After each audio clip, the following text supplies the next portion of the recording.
Hello, hello, hello সকলে কেমন আছো? একেবারে রেডি হয়ে পড়েছি। মায়ের মনটা একটুখানি খারাপ, আমারও খারাপ, বুঝতেই পারছো।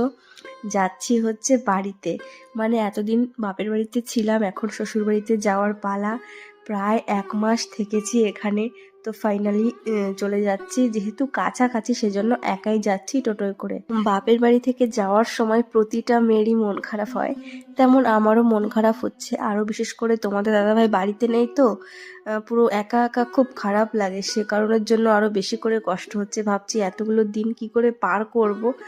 তো বাড়িতে এসে প্রথমেই যেটা আমি করলাম সেটা হচ্ছে আমার লেপটা বের করা, যেহেতু প্রচণ্ড ঠান্ডা পড়ে গেছে সে কারণের জন্য। লেপের কভারটা পরেই ভরবো। রান্নাঘরে গিয়ে দেখি শাশুড়ি মা কী করছে। এখানে দেখছি পিঠে বানানোর জন্য আয়োজন হচ্ছে, তার জন্য আমি চাল গুঁড়ো করার জন্য লেগে পড়লাম।